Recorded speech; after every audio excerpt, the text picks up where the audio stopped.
Está na hora de orar, que Jesus vai libertar todo aquele que nele crê. Meus irmãos, a paz do Senhor, tudo bem? Hoje é terça-feira de Carnaval e nós vamos continuar o estudo de Mateus capítulo 24. Por incrível que pareça, apesar da destruição do segundo templo, Jesus, além de profetizar a destruição do segundo templo, Jesus resolve também nos avisar: um terceiro templo será erguido. Um terceiro templo será erguido.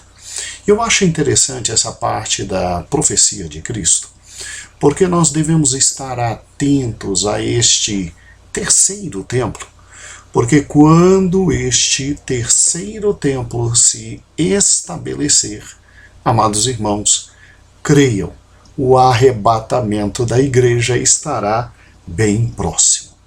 Vamos então entender e discernir esse ponto. Primeiro eu quero recordar com você que a profecia de Cristo se cumpriu.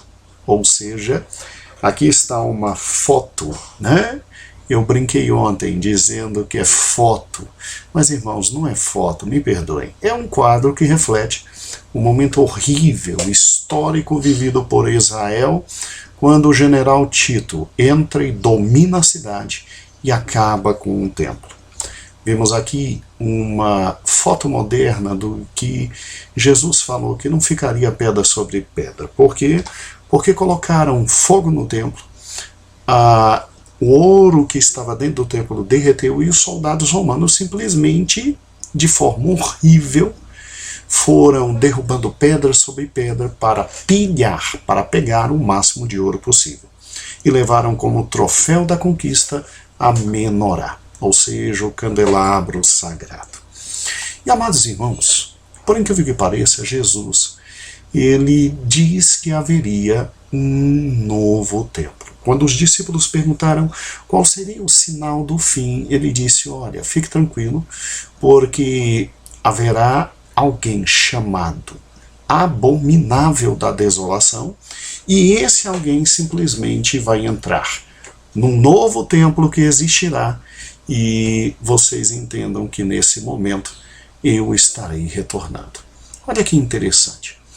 Então, quando simplesmente você tem ali em Roma todo este fantástico e extraordinário monumento arquitetônico refletindo a vitória e refletindo simplesmente que Tito tinha cumprido a palavra de Deus como evento absolutamente histórico, você tem Cristo aqui em Mateus capítulo 24, do versículo 15 a 17, dizendo o que acabei de te explicar. Quando, pois, virdes o abominável da desolação de que falou o profeta Daniel no lugar santo, e então os que estiverem na Judéia fujam para os montes, e quem estiver sobre o eirado não desça de casa para tirar coisa alguma. Quero destacar em primeiro lugar, abominável da desolação. Para nós ocidentais isso não significa nada. Mas para quem simplesmente estava ouvindo Cristo, os discípulos, abominável da desolação seria um homem que viria para destruir Israel. E eles sabiam perfeitamente disso, tanto é que Cristo se referiu a Daniel e este conhecimento veio a eles. E aí, obviamente, entendendo o que Cristo falou, e você tem que compreender que Jesus disse que o abominável da desolação, de que falou Daniel, estaria no lugar santo. Mas que lugar santo é esse? Vamos então a Daniel, para que nós possamos compreender exatamente aquilo que os discípulos compreenderam quando Jesus falou. Em Daniel capítulo 9, você tem aquele momento histórico maravilhoso em que o anjo vem e dá a interpretação de tudo aquilo que Daniel precisava em razão das súplicas e orações. Então, no versículo 23, você veja que Deus, por intermédio do seu mensageiro, o anjo, diz que ouviu as súplicas de Daniel e veio declarar a ele para que ele entendesse a visão. E o anjo disse, versículo 24, que 70 semanas estavam determinadas sobre o povo. E para que Daniel conhecesse os tempos, o versículo 25 diz que até a saída do ungido, ou seja, a recuperação de Jerusalém, e o ungido seriam 7 semanas e 72 semanas. E, versículo 26, depois de 72 semanas será morto o ungido. Então, olha que interessante, após as 72 semanas, Jesus viria e seria morto. E aí o que acontece? Sendo morto, já não estaria, e olha que importante o versículo 26, e o povo de um príncipe que há de vir destruirá a cidade e o santuário. Quem é esse príncipe que viria e destruiria tudo? Tito, e quem viria com ele? Os romanos. E aí haverá desolações e guerras até o final. E aí, de repente, Daniel ouve do anjo o seguinte: ele fará firme aliança com muitos por 1 semana. Na metade da semana fará cessar o sacrifício. Ué, como assim fará cessar o sacrifício e a oferta de manjares, se não haverá mais templo após esse grande homem chamado Tito invadir e simplesmente destruir tudo? Ou seja, entre o versículo 26 e o versículo 27, simplesmente o anjo está dizendo que seria reconstruído um terceiro templo e que simplesmente voltaria a existir sacrifícios, ofertas de manjares, e que simplesmente o tal abominável da desolação, ele viria para fazer cessar o sacrifício e as ofertas de manjares. Ou seja, meu irmão, aqui no versículo 26 está descrito a queda de Jerusalém, está descrito a destruição do templo. Mas no versículo 27, pelo fato de vir alguém chamado Anticristo, e ele simplesmente ter que fazer cessar os sacrifícios e as ofertas de manjares, se está dizendo que entre o tempo previsto do versículo 26 e o 27, surgiria um terceiro templo. E é isso que nós queremos ver agora, porque Paulo, ele diz exatamente isso. Acompanhe comigo em 2 Tessalonicenses. Irmãos, no que diz respeito à vinda de nosso Senhor Jesus Cristo e a nossa reunião com Ele, nós vos exortamos, que não vos demovais da vossa mente com facilidade, nem vos perturbeis, quer por espírito, palavra, epístola. Versículo 3, ninguém de modo algum vos engane, porque isso não acontecerá, ou seja, o arrebatamento da igreja, a vinda de Cristo, sem que primeiro venha a apostasia e seja revelado o homem da iniquidade, o filho da perdição. Então Paulo está dizendo, desde o Velho Testamento, tem que vir alguém chamado Anticristo, que é o homem da iniquidade, o filho da perdição. E ele se opõe contra tudo que se chama Deus e tudo que é objeto de culto, a ponto de se assentar no santuário de Deus. Opa. O anticristo então vai entrar no terceiro templo? Vai. E vai se assentar no santuário de Deus? Sim. E o pior, ainda querendo adoração como se fosse o próprio quê? Deus. Então preste atenção. Nós temos que compreender que após o general Tito conquistar a cidade e destruir o templo, nós temos que raciocinar que há a profecia de Cristo de que viria um novo período em que Israel teria a sua independência e que um novo templo seria construído. Tanto seria construído, meus amados irmãos, que o anticristo viria e se assentaria nesse novo templo como se Deus fosse querendo receber a adoração. O que aconteceu, então, historicamente, depois que Tito destruiu a cidade e o templo? No ano de 132 a 135, um grande judeu chamado Bar Kokhba, ele conseguiu trazer uma certa independência para Israel. E Israel ficou esse período de simplesmente 3 anos, sem o domínio dos romanos. Mas foi muito pouco. Os romanos voltaram, os romanos vieram, destruíram Jerusalém, acabaram com o nome Jerusalém, e olha que interessante o nome que colocaram, Aelia Capitolina. Aelia Capitolina, e simplesmente reconstruir a cidade com feições de cidade romana. Então, infelizmente, Jerusalém deixa de existir neste momento, mas mesmo os romanos dando o nome de Aelia Capitolina, o nome Jerusalém não deixou de ser usado por todos os povos que conquistaram aquela cidade depois dos romanos recuperarem a cidade. E aí, no ano 313, quando Constantino se tornou o imperador, ele, a pedido da sua mãe, ele simplesmente enche Jerusalém de grandes basílicas e igrejas cristãs. A mais destacada é a Basília do Santo Sepulcro. Obviamente, infelizmente, Jerusalém viria após 300 anos, no ano 634, cair na mão dos grandes muçulmanos. E o califa Omar conquista Jerusalém, e após conquistar Jerusalém, no reinado de um sucessor seu, Abdel Malik, exatamente no lugar onde o templo tinha que ser reconstruído, ou seja, o terceiro templo, ergueram uma mesquita em adoração ao islamismo, o Domo da Rocha. Então, olha que interessante, né? Olha que interessante.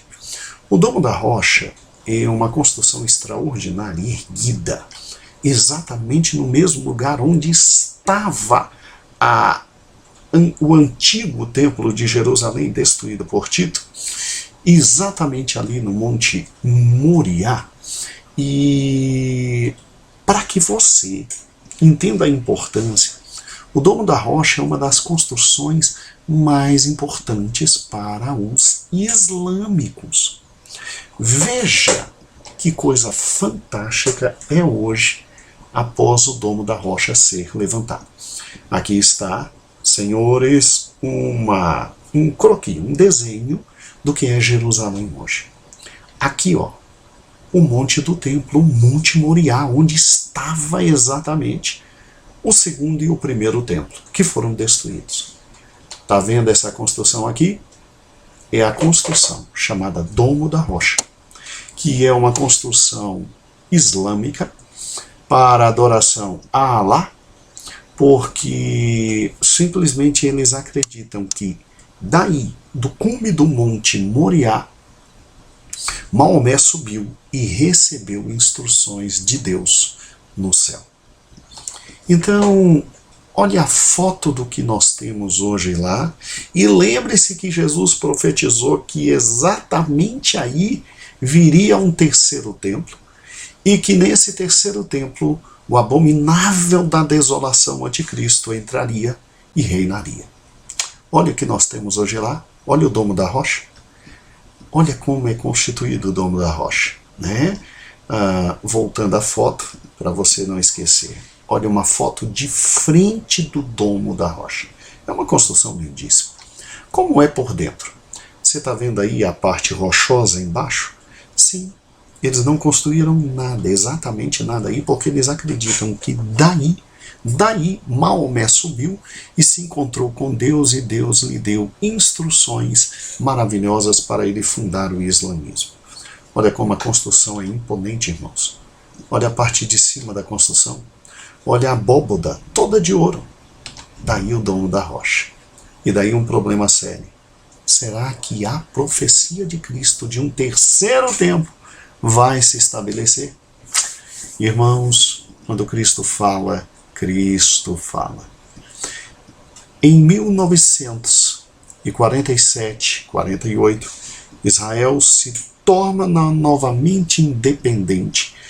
E a primeira providência dos israelitas ao se tornarem independentes foi a criação do Instituto do Templo. O que é o Instituto do Templo?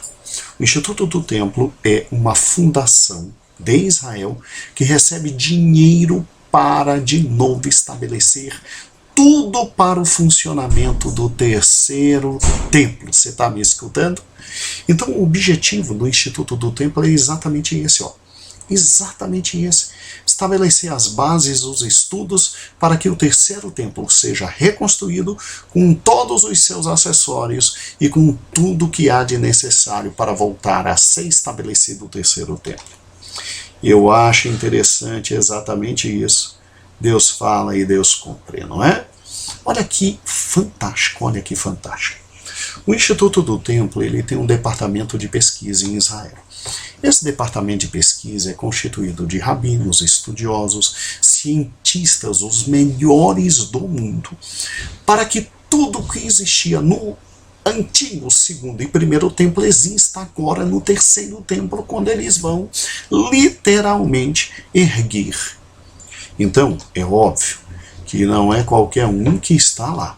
Veja, é óbvio que simplesmente os maiores especialistas em matéria de ovos, ourives, tecelões, gemólogos, musicólogos, carpinteiros, pintores, artistas, arquitetos, os maiores especialistas do mundo estão lá nesse trabalho de reconstruir tudo que existia no antigo templo para quando o novo e terceiro templo se levantar, tudo já esteja em funcionamento. Pastor, é sério? Sério. Olha os resultados alcançados.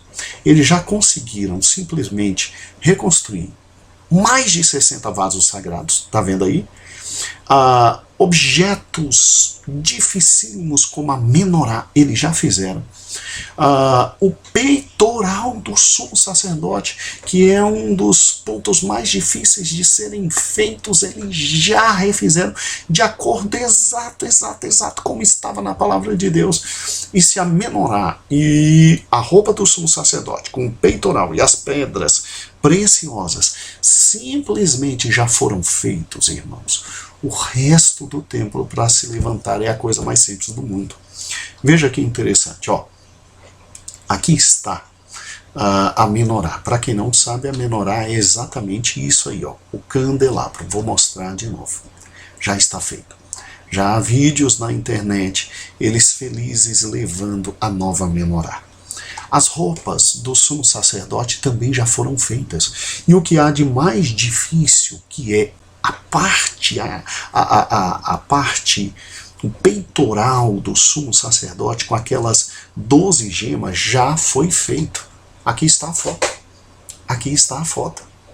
Olha que fantástico. Irmãos, eles estão simplesmente se preparando para absolutamente tudo do próximo tempo, com as 12 pedras, da forma como Deus mandou no Velho Testamento a Moisés, com a inscrição, com a documentária exatamente, simplesmente eles pagaram milhões e trilhões de dólares para fazer só isso aqui, e está tudo sendo levantado.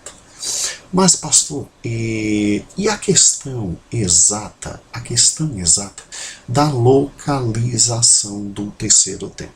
Bem, os grandes estudiosos, eles simplesmente estão atrás agora da localização adequada. E aqui está uma foto exatamente de cima do Monte Moriá. E a gente sabe que ali está o Domo da Rocha, a tal mesquita erguida pelos islâmicos. O que acontece? Bem, nós temos três posições de onde o futuro terceiro templo estará sendo construído. Primeiro, ou no próprio local do Domo da Rocha, e aí vai ter um problema quase que uma terceira guerra mundial, porque destruir isso aí é chamar todos os islâmicos para uma guerra. Existe um segundo grande mesmo, estudioso que diz que a localização exata do terceiro templo seria ali, ó, no ponto C. Acabei de destacar de novo. E ali seria realmente a localização, o que não traria problemas. Mas os judeus estão pensando realmente em construir o terceiro templo exatamente aqui, ó, ao lado de quê? Do Domo da Rocha, para não trazer problemas com os muçulmanos. E aí ficaria o terceiro templo exatamente assim, ó, uma prefiguração. Exatamente o Monte Moriá como um local de adoração, e de um lado o terceiro templo, tá vendo aqui? Vou mostrar de novo. E do outro lado o Domo da Rocha.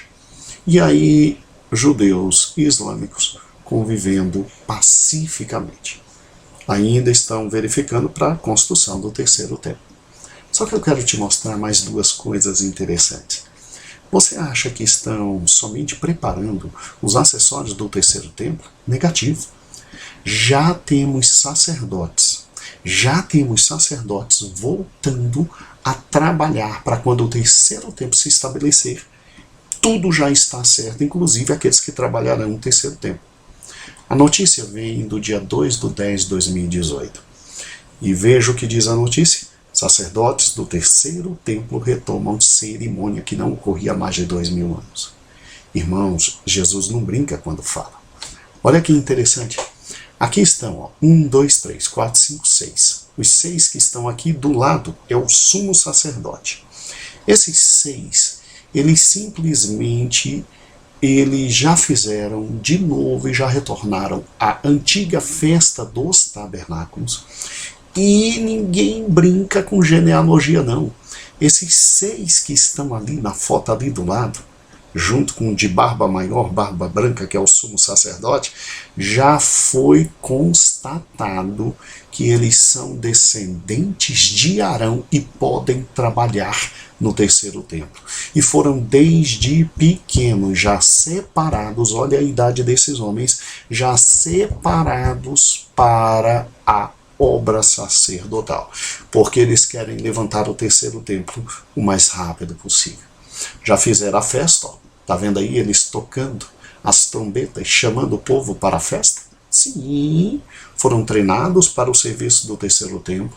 Toda a vestimenta já foi absolutamente dedicada, já tem sumo sacerdote, já estão trabalhando e só estão esperando um novo templo, porque até a novilha vermelha, olha que notícia espantosa, ó, de 13/10 até a novilha vermelha ele já tem.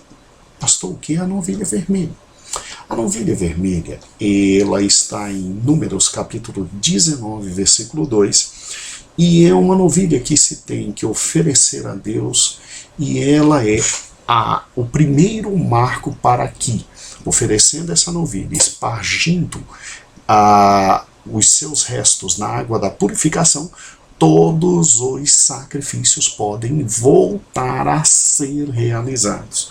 Então até a novilha vermelha já existe. Até a novilha vermelha já existe.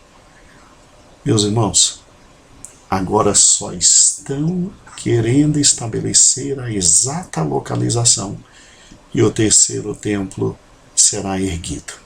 Agora escute, quando o terceiro templo for erguido, a igreja do Senhor sobe. Eu e você somos arrebatados. E aí aparece em cena o anticristo, que entrará nesse terceiro templo.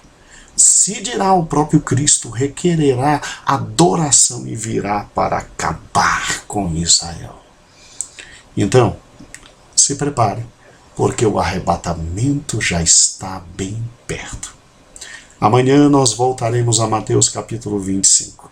Amanhã voltaremos a Mateus capítulo 25. E a pedido de vários irmãos, acho que vou ter que gravar vídeos continuando Mateus capítulo 24, para continuarmos a entender. E esses vídeos talvez sejam dispostos sempre aos domingos do nosso dia de descanso. Não sei se farei isso. Verei direitinho a possibilidade, mas amanhã voltamos a Mateus capítulo 25 e que o Senhor abençoe a todos vós. A paz do Senhor.